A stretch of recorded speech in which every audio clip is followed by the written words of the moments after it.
Meu nome é Márcio Postman, sou professor do Instituto de Economia da Unicamp, Universidade Estadual de Campinas, São Paulo. Eu não definiria como reformas, eu definiria como um desmonte do que a Constituição de 1988 estabeleceu, que era justamente a construção de um novo sistema de seguridade social e não mais de previdência. O que nós estamos tendo agora, a partir do ano passado, é um movimento reacionário, um movimento que visa justamente desconstituir a base desse pacto democrático estabelecido em 1988.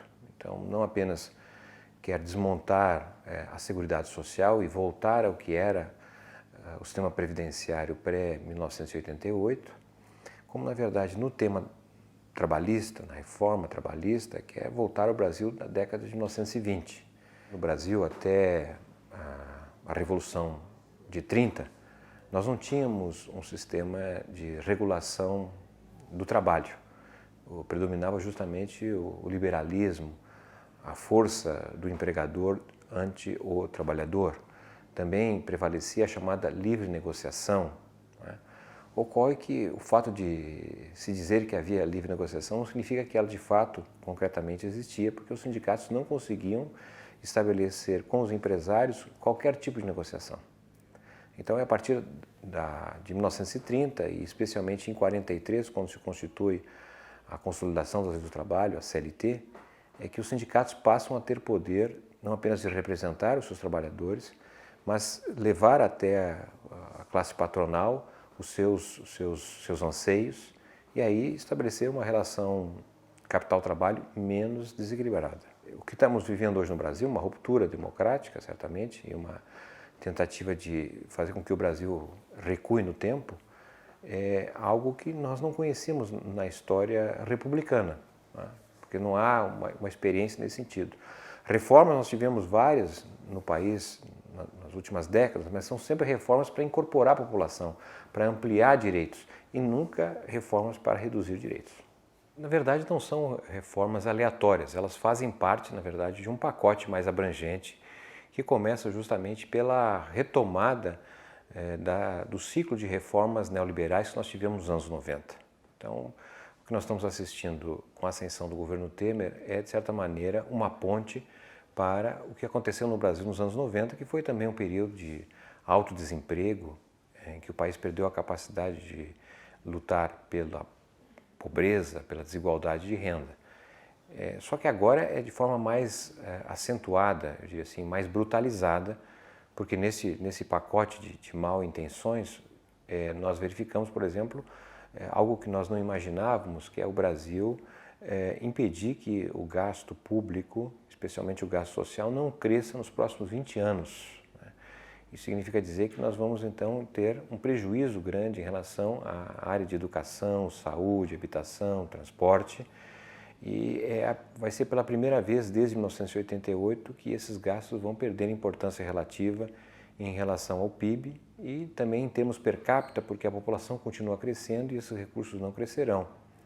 Só crescerão os recursos vinculados ao pagamento da dívida pública, os gastos com juros da dívida. Esses estão liberados para qual seja o valor e é um dos principais gastos que nós temos hoje e para os quais o governo não se manifesta, né?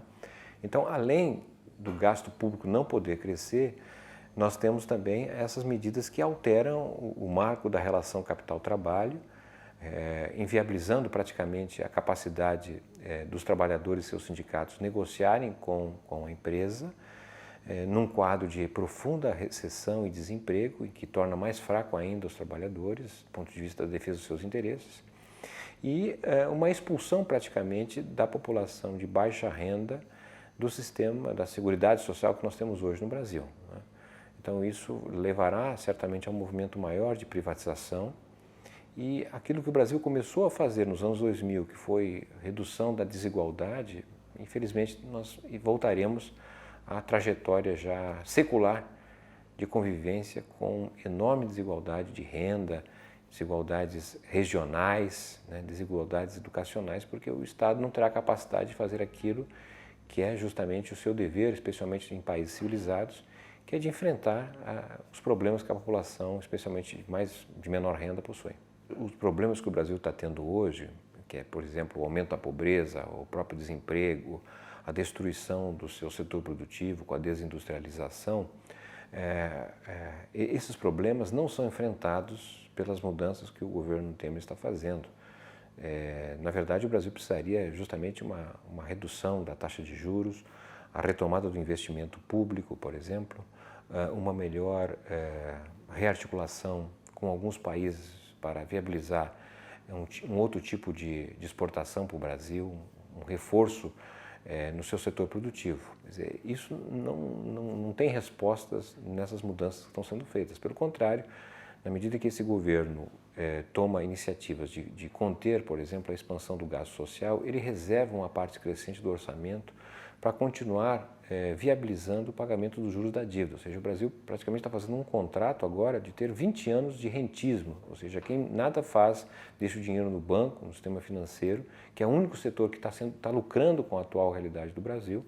Esse setor terá garantia para os próximos 20 anos. Nesse sentido, o Brasil não tem viabilidade de retomar o crescimento econômico e retomar o processo de inclusão social. Então, as reformas, na verdade, vão, de um lado, no caso da Previdência, dificultar o aumento da receita, porque nós teremos menos pessoas contribuindo para o sistema previdenciário.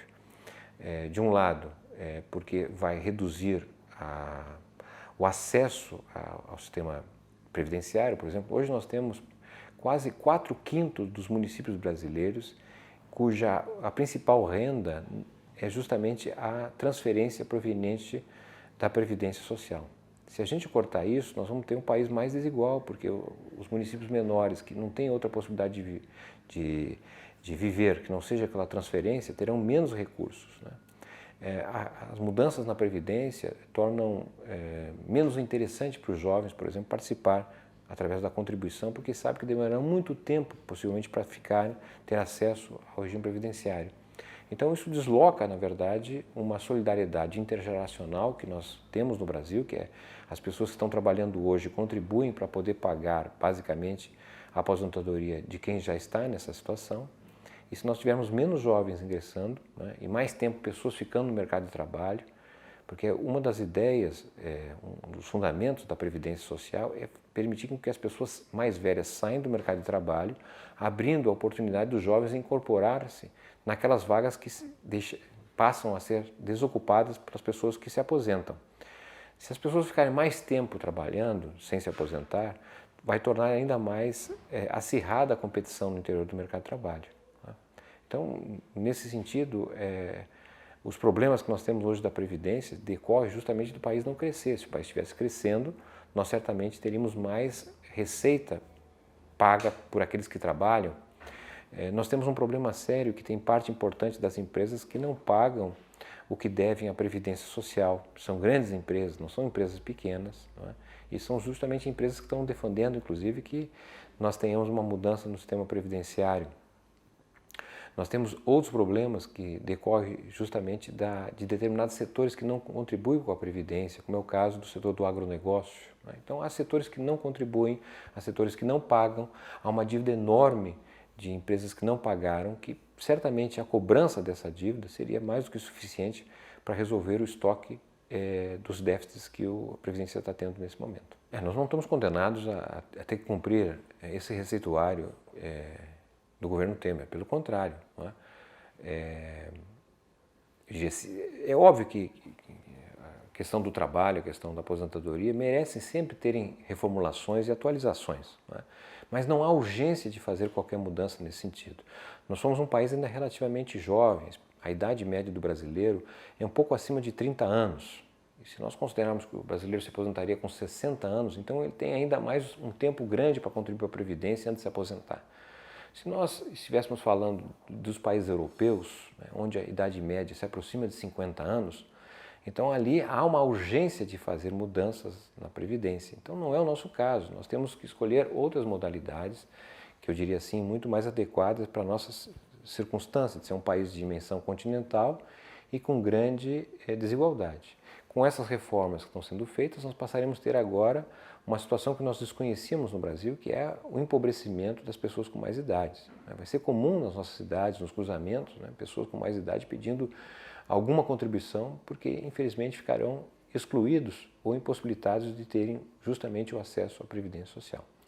Então, quais seriam as possibilidades do Brasil enfrentar o que nós temos hoje na Previdência? Em primeiro lugar, não temos um problema estrutural na Previdência. Teremos a mais adiante que diz respeito à mudança demográfica, mas não temos a urgência de fazer isso. A urgência do Brasil de hoje é enfrentar o desemprego, é voltar a crescer, porque é assim que nós teremos condições de resolver os problemas da Previdência de médio e longo prazo.